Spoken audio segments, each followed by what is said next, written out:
굉장히 떨립니다. 정면에 제 얼굴 나오는 것도 참 부끄럽고 어, 제 이제 뱃속에 셋째가 있는데요. 첫째 아이가 태어난 지 이제 얼마 이제 태어나려고 이제 뱃속에 있을 때 이제 여수 성관교회에 있었거든요. 여수 성관교회에 그때 당시에 이미 셋째가 있는 셋째가 태어난 부목사님이 계셨어요. 부목사님한테 부목사님이 이제 자기 아이들도 어리니까 항상 저에게 아이 언제 태어나요? 아이 뭐 건강해요? 항상 물어보셨는데 이제 하루는 목사님 제가 딸 얼굴이 너무 궁금해요. 맨날 초음파 사진만 보니까 또 목사님 부러운 거예요. 셋이나 되니까. 그래서 그렇게 보고 싶다고 얼굴이 너무 궁금하다고 이렇게 말을 했더니 그 목사님이 태어나면 목소리가 더 궁금해요. 이렇게 얘기를 하더라고요. 지금은 첫째가 제발 조용히 좀 했으면 좋겠다 할 정도로 10시, 11시까지 계속 혼잣말로 떠들거든요. 아빠는 자야 되는데 그래서 엄마랑 항상 투닥투닥 하고 그러는데 이제 아이가 이제 돌이 지나고 말을 배워갈 때쯤에 제가 말 실수를 했어요. 이제 어른으로서 이제 습관이 잘못된 거죠. 아이 앞에서 다른 일을 하다가 아이씨 이런 거예요. 제가 그랬더니 뭐 불보듯 뻔하지 않습니까? 아이가 그걸 써먹는 거예요. 그런데 재밌는 건 그 아이씨 하는 이씨 막 이렇게 하는 말을 적재적소에 써요. 그러니까 아무 때나 쓰는 게 아니라 엄마한테 혼날 때, 자기 뜻대로 안 해줄 때 이게 하는 거예요. 그러니까 저는 너무 귀여워서 막 깔깔깔 웃었더니 아내는 속없다고 아이 앞에서는 절대 말 조심하라고 그러면서 이제 저도 그 말을 들은 이후에는 되도록이면 이제 분냄이나 화를 내거나 짜증내는 말투를 안 하려고 굉장히 노력하고 있습니다. 이제 아이가 커갈수록 부모도 성장을 한다더니 이제 그런 것들을 저도 배워가고 있다고 저는 지금 느끼고 있어요. 그래서 좋은 본을 보여야 함을 늘 아이를 보면서 되뇌이고 또 되뇌이고 있습니다. 이 아이와 부모 사이뿐만 아니라 교회 공동체 안에서도 서로 이 지체된 우리들끼리도 서로 본을 보여야 되는데 그리스도인에게 있어서 서로에게 본이 된다는 말은 각자의 삶에 있어서 긍정적인 영향을 끼쳐야 된다 이런 뜻이 되겠죠. 그러기 위해서는 성경에서 말씀하고 있는 바 그 본래의 뜻을 잘 알아야 되고 그리스도인이 그리스도인답게 살기 위해서 어떻게 하나님의 말씀을 이행하면서 순종하면서 살아야 되는지를 잘 알아야 됩니다. 하나님의 말씀이 내 삶 속에서 살아 숨쉬고 있느냐 아니면 운동력 있게 움직이고 있지 않느냐 이런 것을 보면서 우리가 그리스도인의 삶을 이제 신앙생활을 해야 되는 거죠. 에베소서 저자는 4장 25절부터 5장 12절까지 5장 14절까지 하나님을 본받는 삶 이것에 대해서 기록하고 있습니다. 하나님을 본받는 삶은 그리스도인이라면 마땅히 따라야 되고 순종해야 되고 지향해야 되는 삶인 겁니다. 다른 식으로 표현하자면 이 말씀대로 내가 살고 있느냐 그렇지 않느냐를 잘 보면 내가 이제 하나님의 말씀대로 잘 살아가는지 신앙인으로서 옳은 일을 하고 있는지 아니면 내 신앙생활이 조금은 비뚤어져 있는지를 알아볼 수 있다라는 거예요. 그러니까 예전에는 말씀이 나를 공격하고 나에게 무거운 짐이었다면 실은 이렇게 생각해 보면 하나님께서 말씀을 통해서 나의 믿음이 올바르게 방향 잡아서 갈 수 있게끔 가르쳐 주신다라고 우리가 알 수가 있습니다. 내가 하나님 앞에서 말씀대로 살아 움직이고 있다라고 하는 것이 굉장히 중요한데 하나님 말씀 앞에서 내 삶이 어떠한가를 되짚어 보면서 내가 주님과 가까이 하고 있구나. 아니구나. 내가 그냥 종교 생활을 그냥 하고 있구나. 아무런 의미 없이 내 기쁨을 위해서 봉사 활동하고 있구나. 이렇게 이제 갈라질 수 있는 거죠. 그러니까 우리는 매일같이 하나님의 말씀 앞에서 내 삶이 어떤가를 돌아봐야 되는 것이 혹시라도 내 삶이 아니면 혹은 내가 교회에서 열심히 봉사하고 있는데 나의 영광을 위해서 하는 것인지 하나님의 영광을 위해서 하는 것인지를 이제 쉽게 분별할 수 있는 것이 말씀을 통해서 우리가 해야 된다는 것입니다. 그리고 이 말씀대로 살 수 없는 존재라는 것을 내가 알게 되는데 왜 그러냐면 말씀 한 절이라도 쉽게 이루어질 수 없지 않습니까? 우리가 쉽게 순종한다고 말은 할 수 있으나 실질적으로 삶 가운데서 그렇게 순종하기는 쉽지 않거든요. 그럴 때마다 우리가 늘 주님을 의지하는 거고 그러므로 말미암아 내 영광이 아니고 내 능력이 아니고 하나님의 영광이고 하나님의 능력이구나라는 것을 늘 깨닫고 고백하다 보면 이제는 우리 담임 목사님께서 늘 말씀하시는 바 내가 주어가 아니고 내 삶의 주인공이 내가 아니라 하나님이 되시는 거죠. 그러면서 자연스럽게 하나님께 영광을 돌리는 삶이 되는 겁니다. 서로에게 본이 되는 삶을 살아야 되는데 그 25절의 말씀 기록되어 있습니다. 함께 하나님의 말씀 읽겠습니다. 그런즉 거짓을 버리고 각각 그 이웃과 더불어 참된 것을 말하라. 이는 우리가 서로 지체가 됨이라. 아멘. 스가랴 8장 16절에도 이렇게 기록되어 있습니다. 너희가 행할 일은 이러하니라. 너희는 이웃과 더불어 진리를 말하며 너희 성문에서 진실하고 화평한 재판을 베풀고. 그러니까 내가 만나고 있고 교제하고 있고 내 공동체 안에서 있는 모든 이들에게 거짓을 행하지 말라는 겁니다. 이게 당연한 말인데 사람이 이익이나 자신의 감정을 따라서 진실을 왜곡하는 것이 사람의 본능입니다. 내 마음은 그렇지 않았는데 말이 먼저 나오는 경우도 있는 거죠. 그래서 하나님께서 콕 집어서 말씀하신 바 이제 10계명에도 제 9는 내 이웃에 대하여 거짓 증거하지 말라 이렇게 기록되어 있습니다. 하나님께서 이 말씀을 주시는 것은 단지 거짓말하지 말아라. 네 삶이 윤택하게 되기 위해서 거짓말하지 마라. 이게 아니라 너뿐만 아니라 너가 거짓말을 하지 않는 것이 너의 신앙의 공동체, 하나님께서 이루어 주신 이 지체된 한몸된 이 공동체 안에서 온전하게 그 사랑의 공동체가 유지될 수 있는 가장 기본 중의 기본이 바로 거짓을 말하지 않는 겁니다. 이웃에 대하여 거짓 증거하지 않는 것은 공동체를 유지하는 가장 기본 중의 기본이라고 할 수 있는 겁니다. 또한 사람과 사람 사이에서 꼭 필요한 말에 관한 내용이기도 한데 사람이 마음은 그렇지 않은데 늘 실수하기 마련이죠. 그래서 저희 할머니도 제가 커서 알았어요. 항상 좀 그 할아버지를 먼저 보내셨기 때문에 억세게 살아오셔서 표현력이 거치셔요. 예. 그래서 그 밥 먹었냐를 하루에 10번 이상 들은 것 같아요. 예, 늘 밥 먹었냐. 왜 이게 듣기 싫은 말이 됐냐면 할머니가 술을 드시고 항상 원아 밥 먹었냐? 예, 먹었어요. 그러면 잠깐 주무셨다가 1시간이나 30분 뒤에 밥 먹었냐? 예, 먹었어요. 그러니까 먹었다라는 대답을 10번 이상을 하는 거죠. 이제 청소년 기기에는 그게 굉장히 싫었습니다. 부담스럽고 할머니가 싫고. 그런데 그 외에 여러 가지 표현들, 할머니가 저에게 했었던 그런 표현들이 다 마음에서는 좋은 의도였던 것을 나중에 커서 알았죠. 그런데 가족끼리도 그렇게 오해를 하기 쉬운데 그렇지 않은 사람들끼리 모인 이 교회 공동체 안에서는 마음은 그렇지 않은데 언어가 달라서 표현력이 달라서 상처받는 일이 허다하다는 거예요. 그러니까 나중에 알게 되면 서로 참 화목할 일이고 웃을 일인데 당장의 감정이 상해했을 때는 이 말 한마디가 사람의 감정을 상하게 합니다. 그리고 그 상하게 된 감정이 오래 가면 이제 공동체가 온전할 수 없는 거죠. 26절과 27절에는 이렇게 말씀하고 있습니다. 분을 내어도 죄를 짓지 말며 해가 지도록 분을 품지 말고 마귀에게 틈을 주지 말라. 아멘. 네, 사람이라는 것은 마음의 분을 얼마든지 품을 수 있습니다. 참 감사한 건 저같이 성질 급한 사람에게 분을 무조건 품지 말아라. 분을 품고 있는 것은 무조건 죄다. 이렇게 말했으면 항상 그것만 회개하고 있어도 시간이 부족할 거예요. 그런데 분을 내어도 그 분을 하루를 넘기지 말고 늘 주님 앞에 나와서 분을 풀고 그리고 다른 사람에게도 그 분을 품게 된 내 감정을 상하게 한 사람에게도 늘 사랑으로 표현해라. 이렇게 말씀하고 있는 겁니다. 사람과 사람과의 관계에서 당연히 오해가 일어나고 또한 불현듯 자기의 이익이나 자기의 가치관과 다르다 보면 이제 말이 반대 방향으로 나올 때도 있습니다. 그 사람이 원하는 것과 다른 방향으로 나오는 거죠. 그래서 이걸 조절하기 굉장히 힘든데 그렇기 때문에 우리가 주님을 의지하는 겁니다. 말 한마디도 내 마음대로 되지 않거든요. 또한 마음의 분노를 계속 품고 있는 것은 마귀에게 나를 내어주는 것과 똑같다라고 이렇게 기록하고 있습니다. 분을 내어도 넘기지 말아라. 해를 넘기지 말아라. 마귀에게 틈을 주지 말아라.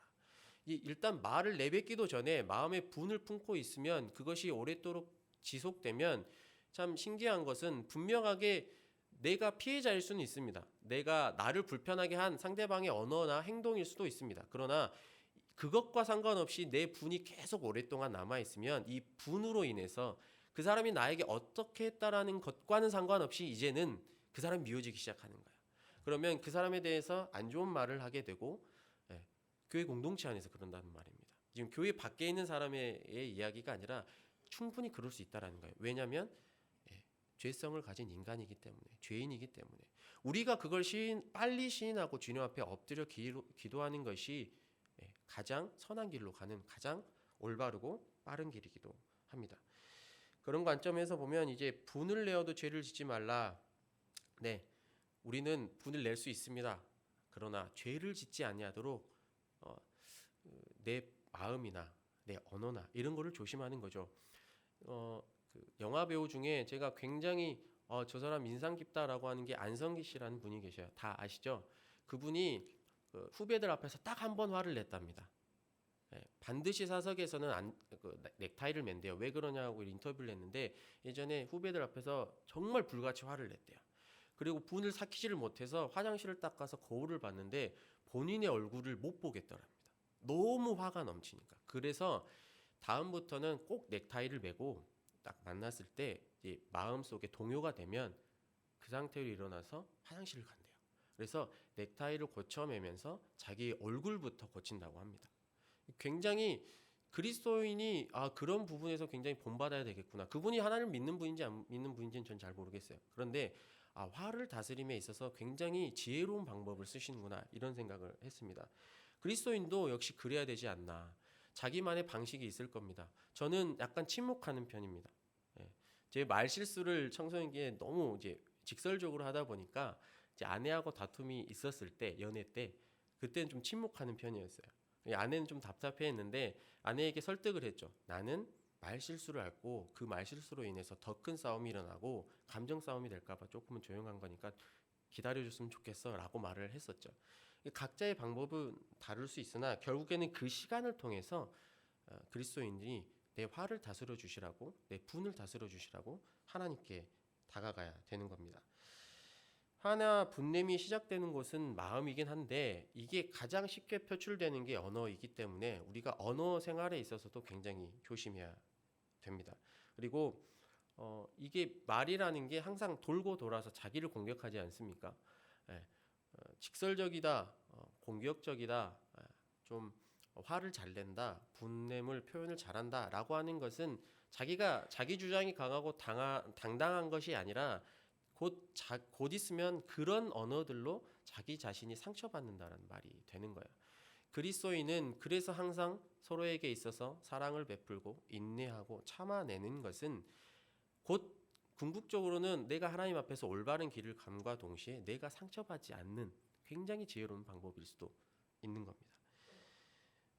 별것 아닌 것처럼 보이지만 결국에는 그 뱉는 말로 인해서 내가 상처받기 때문에 우리가 그 화나 분냄에 있어서 하나님 앞에 시간을 지체하지 아니하고 빨리 고백하고 사랑을 표현할 수 있는 방법들을 배워나가는 것이 우리에게 가장 필요합니다. 이게 또한 그런 분냄에 있어서 이 언어 표현이나 이런 것들이 굉장히 중요한 것은 처음에 얘기했던 것처럼 공동체를 무너뜨리는 도구가 되기 때문이에요. 사단이 그걸 노리는 거죠. 악한 영들이 항상 이 사람이 분을 내냐 안 내냐 이런 것은 기대하지 않아요. 누구든지 분을 낼 수 있습니다. 그러나 그 분을 가지고 이 사람이 빨리 언어 표출을 할 수 있도록 환경과 그 사람의 감정을 동의하거든요. 이 말을 뱉는 것은 이제 주워 담기가 쉽지가 않죠. 그렇기 때문에 우리가 그 안에서 또한 교회 공동체 안에서 내가 분한 게 있고 화가 난 게 있다면 빨리 하나님께 고백하고 또한 더불어서는 우리 교회 공동체가 하나님 앞에서 온전하게 유지되고 사랑의 공동체가 되기 위해서 그런 것들을 빨리 내려놓고 고백해야 되는 그리스도인이 되어야 됩니다. 함께 29절의 말씀인데요. 함께 하나님의 말씀 읽겠습니다. 무릇 더러운 말은 너희 입 밖에도 내지 말고 오직 덕을 세우는데 소용되는 대로 선한 말을 하여 듣는 자들에게 은혜를 끼치게 하라. 아멘. 네, 굉장히 힘이 되는 말입니다. 선한 말을 하라. 은혜를 끼치라. 그런 말들만 골라서 하는 것도 굉장히 쉽지 않습니다. 예전에 한국 사람들이 가장 습관적으로 많이 하는 것 중에 죽겠네랍니다. 들어보셨죠? 배고파 죽겠네. 밥 먹고 배불러 죽겠네. 예. 막 이렇게 표현을 하잖아요. 죽겠네 죽겠네를 하니까 한 번은 제가 그 모교회에서 어느 순간 제 친한 권사님들이나 청년 누나들이나 언어가 바뀌는 거예요. 뭐 힘들 때마다 아이고 살겠네, 아이고 살겠네 이러는 겁니다. 알고 봤더니 그 표현 하나를 바꾸는 걸 어디 가서 기도해야 하면서 말씀을 듣고 왔나 봐요. 죽겠네 죽겠네 하지 말고 살겠네 살겠네 해라. 주 안에서 내가 아무리 힘들어도 주 안에서 내가 살겠네 살겠네 이렇게 표현하라고 배워가지고 계속 그렇게 써먹더라고요. 저는 써먹진 않았는데 웃으면서도 굉장히 노력하는 그 모습이 하나님 앞에서 굉장히 좋아 보이지 않나 이런 생각을 하기도 했습니다. 사람이 악한 말을 했을 때 아이들을 보면 굉장히 우리가 잘못됐다는 걸 빨리 깨닫지 않습니까? 요즘 초등학생들 보면 무슨 언어가 왜 저러지 이럴 정도로 신조어도 많은데 그에 반해서 또한 욕 단어들도 굉장히 많이 있습니다. 그 원인이 아이들에게 있지 않아요. 같이 사는 부모님들, 예, 그런 영향들이 굉장히 큽니다. 그러면 그것을 빨리 캐치했을 때 아이한테 사과해야 된대요. 아빠가 엄마가 언어를 잘못 써서 네가 그렇게 배웠으니 미안하다. 절대 그렇게 쓰지 말아라. 그런데 부모들은 보통 그렇게 안 하죠. 그냥 쓰는 대로 하는 대로 화가 난 대로 감정적으로.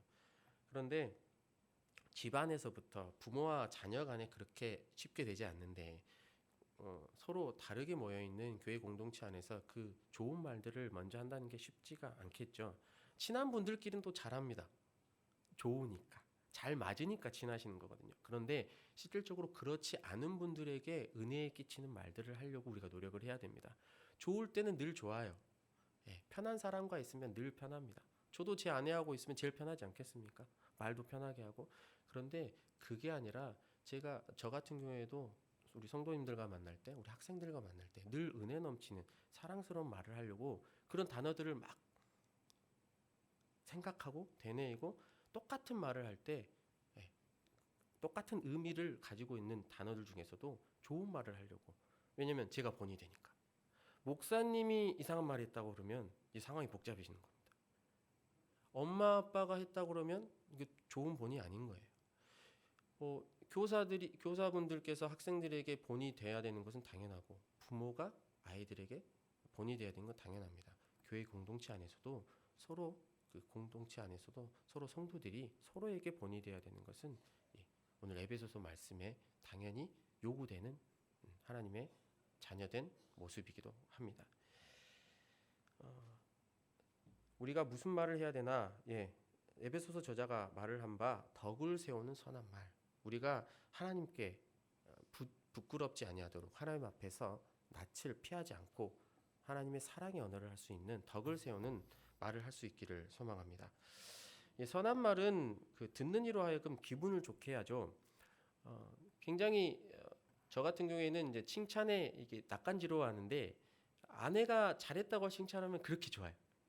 아내가 다른 사람이 말하는 것보다 여보 오늘 그거 잘했어요. 뭐 어땠어요? 뭐 예를 들어도 저희가 이제 수련을 위해서 기도회를 하는데 딱 첫 번째 기도를 하고 나서 우리 부장 권사님께서 목사님 잘하셨어요 이렇게 말씀하시는 거예요. 안 들리게 저한테만 다 계시는데 잘하셨어요. 그런데 이상하게 생각하면 기도한 게 뭐 잘한 건가 이렇게 할 수 있는데 그게 아니라 사랑의 언어로 북돋아 주시는 거예요. 우리가 앞으로 더 기도합시다. 목사님 함께 기도하는 것이 너무 기쁩니다. 하나님께서 기뻐 받으실 겁니다. 나를 다 표현하고 있는 거예요. 선한 말이 사람의 기분을 오르락 내리락 하게 만듭니다. 말 하나가. 우리가 말 하나 할 때도 사랑과 관련된 말, 은혜와 관련된 말, 복에 관련된 말 이런 말들을 하려고 노력해야 되는 거죠. 악한 말을 할 것이냐 선한 말을 할 것이냐의 문제는 어떻게 보면 우리의 선택의 문제입니다. 그러나 그게 쉽진 않지만 하나님께서 요구하시는 바 말씀을 통해서 덕을 세우는 선한 말을 해라 이렇게 말씀하셨으면 우리가 어떤 상황에서든 덕을 세울 수 있도록 비록 나에게 상처를 주고 힘든 말을 한 사람들에게 바로 할 수는 없을지라도 악한 말을 내뱉은 것을 멈추고 내 분냄과 화가 나는 것을 가라앉히고 다시금 은혜스러운 말 하나님의 사랑의 언어를 할 수 있기를 소망합니다. 그게 왜 중요하냐면 30절에 굉장히 무서운 말이 있죠. 하나님의 성령을 근심하게 하지 말라. 말로써 성령님을 근심하게 할 수 있답니다. 성령님을 근심하게 하면 어떤 일이 일어나겠습니까? 성령님이 계셔야 은혜가 넘치고 성령님이 계셔야 구원의 길을 갈 수 있는데 우리의 말로 인해서 우리의 분냄으로 인해서 성령님이 근심하시고 결국에는 내 감정 하나 하나님 앞에 내어드린 바 되지 못하면 성령님이 멀리 떠나가 버리십니다. 그러면 우리가 하는 모든 행위들이 구원과는 전혀 상관없는 행위들이 되는 거죠. 그렇기 때문에 우리의 마음속에서부터 우리의 언어에서부터 성령님을 근심하지 않도록 늘 주님 앞에 엎드려서 나의 것을 내어놓고 순종하는 우리가 되기를 소망합니다. 31절과 32절의 말씀인데요. 하나님의 말씀 함께 읽겠습니다. 너희는 모든 악독과 노함과 분냄과 떠드는 것과 비방하는 것을 모든 악의와 함께 버리고 서로 친절하게 하며 불쌍히 여기며 서로 용서하기를 하나님이 그리스도 안에서 너희를 용서하심과 같이 하라. 아멘. 네, 31절은 모든 악한 것들을 버리라. 그리고 32절은 어떻게 사랑해야 되는지를 말씀하고 있습니다. 문자 그대로 그렇게 하면 됩니다. 분내지 아니하고요. 악한 말 하지 않고요. 거짓말 하지 않고요. 비방하지 않고요. 그 모든 것을 악의와 함께 떨쳐버리고 그리고 용서하기를 예수 그리스도께서 나를 용서하심과 같이 하라. 그렇기 때문에 어렵지만 그렇기 때문에 그리스도인의 삶이 의미가 있는 겁니다.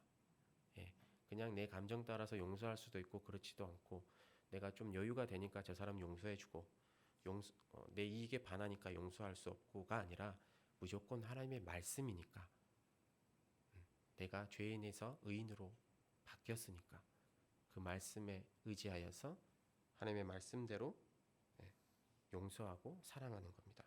공동체에 속한 모든 이들이 악한 것들을 멀리하는 훈련을 해야 됩니다. 어렵지 않기 때문에 훈련이고 연단인 겁니다. 우리가 그 연단과 훈련의 과정을 거쳐서 꼭 하나님의 품에 안기는 그날까지 의를 이루는 그리고 하나님의 사랑을 베푸는 우리 모든 성도가 되기를 소망합니다. 그리고 함께 공동체 안에서 서로에게 본이 되고 더군다나 우리 여우수 성은교회가 제가 오기 전부터 굉장히 칭찬들을 많이 하셨어요. 여기 여수에서 저도 있었기 때문에 여쭤봤거든요. 그랬더니 교회 너무 좋다. 너무 좋다. 농담이 아니었습니다. 그렇게 허투루 하시는 말씀이 아니었어요. 제가 와서 느낀 거하고 또 그렇지만 그렇게 허투루 하신 말씀들이 아니었기 때문에 하나님께 너무 감사했거든요. 이력서를 넣는 것 자체만으로도 감사했어요. 좋은 교회에 하나님께서 불러주신 것 같아서 너무 감사했고 그렇다라는 말은 우리가 다른 교회나 또한 세상 사람들에게 본이 될 수 있는 또한 지금 현재에도 본이 되는 교회라는 뜻입니다.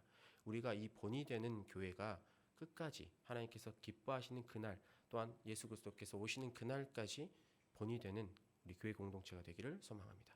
함께 기도하겠습니다. 살아계신 주님 감사합니다.